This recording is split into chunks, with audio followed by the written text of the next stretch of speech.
arson can be one of the toughest crimes to prove. But in Phoenix, one arson squad seemed to find answers few others could. Arguably the best arson investigators in the nation with the numbers to back it up. But now they are under fire, with some asking whether the investigators have been accusing the innocent. Here's ABC's Byron Pitts with Burned, Arson Squad under fire. Once the investigator gets there, we take over. FI-11 is on scene. This is Captain Sam Richardson. This is 2 fires today already. And Captain Fred Andes. That's what we call it, a wrap. They are investigators with the Phoenix Fire Department's elite arson squad. We gotta get some photos real quick. Taking on one of the deadliest crimes in America and one of the hardest to prove. So it's definitely not an engine fire. We can go into a structure and be able to find exactly where it starts. To a layperson, they're just looking at you like, how do you know that? They were the best of the best and had the numbers to prove it. They solved more cases than any arson unit in the country. This unit right here has probably made 10 arrests in the last 2 or 3 weeks. And we've done it time and time again. But did that success come at the expense of innocent victims? I was being framed for a crime that I didn't commit. I was going to prison for the rest of my life. Tonight, 2 people who say they were falsely accused of arson, alleging incompetence, misconduct, and worse, by a department they claim has run amok. You were in jail for 16 months. It ruined my life, and I'm still paying for it to this very day. And an investigator who says there may be more. I think there's other cases, that there's other innocent victims out there.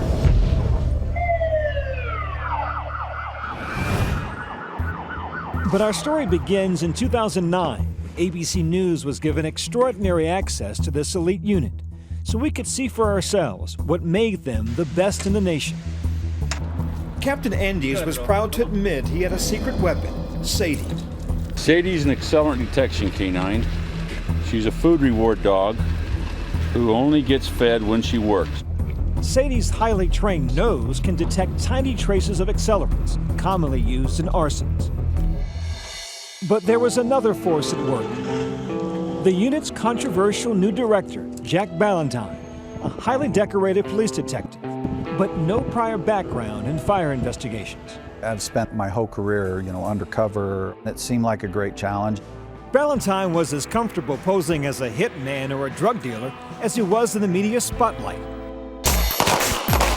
His first move as director, launching an intensive training program to transform veteran firefighters like Andes and Richardson into criminal investigators with the power to arrest. Now we're going to do a little bit of trigger control drill. Andes admitted the learning curve was steep. We were pretty comfortable on a fire truck. We were pretty comfortable fighting a fire. Then all of a sudden we're asked to investigate the fire. And we really didn't have a clue. All they got to do is just get probable cause in. But Ballantyne kept pushing. My job is to make sure that they can realize success on every one of the cases that they go on. Between Ballantyne's leadership and Sadie's nose, that clearance rate skyrocketed from solving just 22% of cases in 2007 to 65% in 2010, the highest in the country. But that shining record was about to be called into question.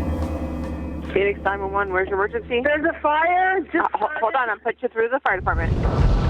May 13th, 2009, the home of Barbara Sloane was ablaze. Richardson, Andes, and Sadie were called to investigate. Okay, this is the video of the back of the house. As you can see, we had a pretty good fire here. In this video filmed by Richardson, telltale signs of arson all over the house. The glass line was unscrewed from the dryer. The iron was plugged in. You can see the cabinets in every room are open to allow the air to get into it, burn better. Forensic accounting revealed Sloane had more than $100,000 in credit card debt and had been trying unsuccessfully to sell the house. This house has been on the market for approximately 4 years for sale, and it's owned by Barbara Sloane. She hit right there in the corner, huh? But the crucial evidence came from Sadie, who detected accelerants at multiple locations around the house, making the case a slam dunk. Just one problem. Barbara Sloane says she didn't do it. Are you an arsonist? No, I was being framed for a crime that I didn't commit. Sloane was charged with arson. She faced 29 years in prison. I sat down with my family right before the criminal trial was to begin and prepared my son and my daughter that their mom was going to jail for the rest of their life.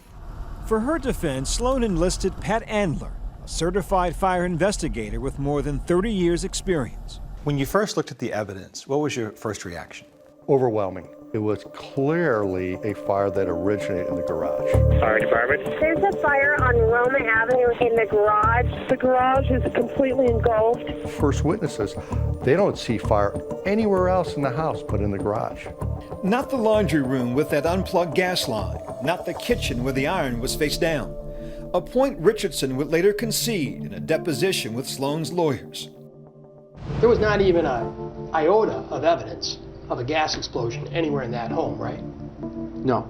And in fact, there was no fire damage in the laundry room. Isn't that right? Or no. Andler says all the physical evidence pointed to one of Sloane's cars, a Toyota Corolla model that had been recalled for defects, including cracks that he believes sparked an electrical fire which then spread throughout the house.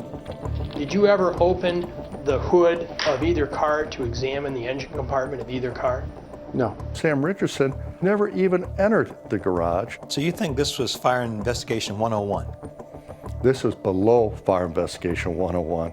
This is kindergarten fire investigation. Phoenix 911. But the Sloane case isn't the only one. Caddy corner me is on fire. Just 6 days prior, Richardson and Andes have been called to another house fire across town. There's 3 separate points of origin here in this back patio. Richardson made up his mind on the scene. So this will be an arson fire with a possible suspect. The suspect was Carl Caples, a former sheriff's deputy and the renter of the house. Caples was behind on his rent and had been fighting with his roommate. He wasn't paying rent, so he came back. They wouldn't let him in. He got mad. Eyewitnesses saw him here just prior to the fire. Part of their suspicion was that you were trying to kill your roommate. Correct. Any truth at all to that? None at all. Okay. Richardson, using his new training, took on the role of interrogator. I know you lit the fire, and let me tell you why, okay? I got a good video of you coming back. I got a good eyewitness that saw you back there just prior to the fire. He's telling you he has evidence that you did it. He didn't. He was lying to you. It was a scare tactic to see if I would admit to some form of guilt. Did you? No. Dude, come on, you're a man. There was no videotape, though lying is a time-honored police tactic to elicit confessions. I got 3 points of origin in the back of the house. Somebody poured gasoline, which you did, over all this stuff, dude. Sir. I got the dog there, dogs hitting everywhere. That much was true. Sadie did alert to accelerants at the scene.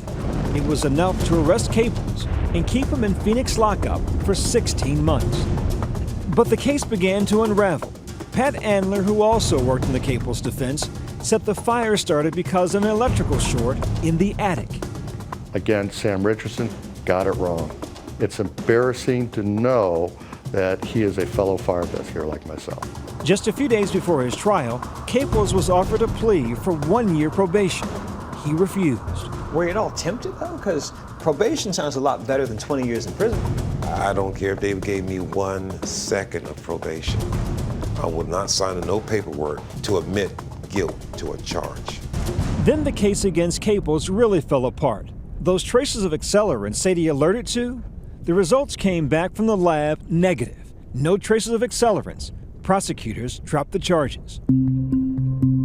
And back in the Sloane case, turns out the same thing happened. Sadie found accelerants that the lab did not. Why did Sadie get it wrong both times? Could this be why? No, you gotta put your nose down. Please fake it for me, okay? Fake it. I could not believe what I was hearing. Coming up, more words you might find surprising coming from Captain Andes. We used to think that we had to have concrete evidence. Hey, Captain Andes. And we try to get our own answers. Can we talk to you about the Sloane investigation?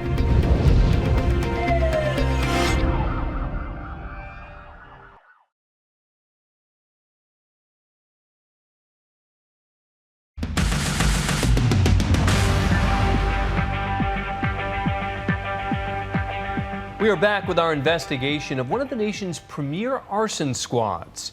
Were they too good to be true? Here again is ABC's Byron Pitts. And this is the damage done to the front living room. We're looking at video taken by Phoenix fire investigators at Barbara Sloane's home, which they believe she set on fire. Leading the investigation are Captains Sam Richardson and Fred Andes. They don't know it yet, but they will soon find themselves under a cloud of suspicion. And this is why. They've brought in Sadie, the unit's arson dog, to find traces of accelerant. She does, but Andy seems to expect more. Should be a lot more than that, though, huh, Sammy? You think, wouldn't there? Moments later, Andes makes this stunning comment. No, you gotta put your nose down. At least fake it for me, okay? Fake it. Those words were unbelievable. I could not believe what I was hearing in his tone of voice. It was not just a joke. Better. Show me. I was shocked. I don't understand why Fred Andes did that. Sadie hid on the dining room. She also hid in the kitchen area right by the stove for looks like the presence of ignitable liquid. Prosecutors dropped the case against Sloane, saying Richardson was inexperienced, that he had no evidence tying her to the fire, and all his conclusions were speculative. Sloane filed a civil suit against her insurance company. In a deposition with Sloane's lawyers, Captain Richardson admits he had made up his mind before he had all the facts. I knew when I left that day that this was an arson fire. You went through this entire scientific method and concluded that Miss Sloane's fire was arson that afternoon. Yes. You did it before you got any lab support back, right? Yes. Then it was Captain Andes' turn. He was grilled about how often Sadie's results are confirmed by the lab. I don't know. Do you keep those statistics? No. Why not? I don't feel the need to. Don't you think that's relevant to her reliability? No. Why not? I believe she's far superior to what the labs can do. You have no idea how right she is, do you? She's right 100% of the time. They insisted that we follow the dog, not what the test results found. How does that strike you? It's absurd to think that a 6-year-old Labrador retriever is smarter than an individual that has a college degree in chemistry. It's true, arson dogs often find trace amounts of accelerants that can't be confirmed by labs. That's because they're detecting trace elements too small to be meaningful, too small to help start a fire. So according to the National Fire Protection Association, Sadie's alerts should never have been used to indict Sloane or Caples. We wanted to hear more from Andes, but he declined our request for an interview, citing an investigation into the squad by the Phoenix Department of Public Safety launched earlier this year. When we showed up at his house, he didn't have much to say. I can't talk about it until they finish the investigation. So. Well, actually, we talked to the investigators, and they say it won't be a conflict. The person I can trust right now is media. Sir, why is that, you think? But Andes did tell us something back in 2010. We used to think that we had to have concrete evidence. Something that in hindsight might explain a lot. Let's hear that again. We used to think that we had to have concrete evidence, and often we do. But now we've gotten smart enough now where we can put a case together with circumstantial evidence and make it stick, and we've done it time and time again. Where did Andes pick up this attitude? Barbara Sloane says it all leads back to one man, Jack Ballantyne, the maverick cop whose leadership led to that astonishing arrest rate. I believe he was pushing for the arson clearance rates to be the best in the nation. But it's okay, right, for bosses to be demanding and to push their people to be the best, right? But it's not okay to encourage or push your people to be dishonest and not clearly investigate the facts. Ballantyne also declined our request for an interview, citing that same internal investigation.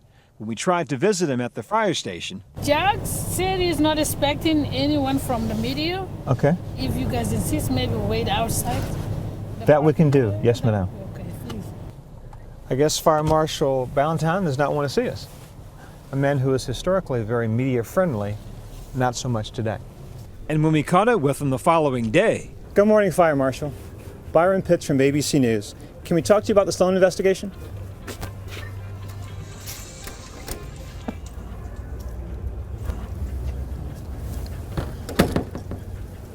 I take it the answer is no. There was one ray of sunshine for the Phoenix Fire Department. Barbara Sloane lost her civil suit, though she's appealing the verdict. Their life goes on as though nothing's happened, nothing's changed. And they have to know they did something wrong. They have to know. So today we stand at an impasse. The Phoenix Arson Squad stands by its accusations, but it's clear the mistakes made by investigators crippled the cases against Sloane and Caples, leaving both sides with a sense of justice left unserved. For more answers, we'll have to wait for the findings of that public safety investigation, expected out in the coming weeks. For Nightline, I'm Byron Pitts in Phoenix, Arizona. Our thanks to Byron Pitts for that report.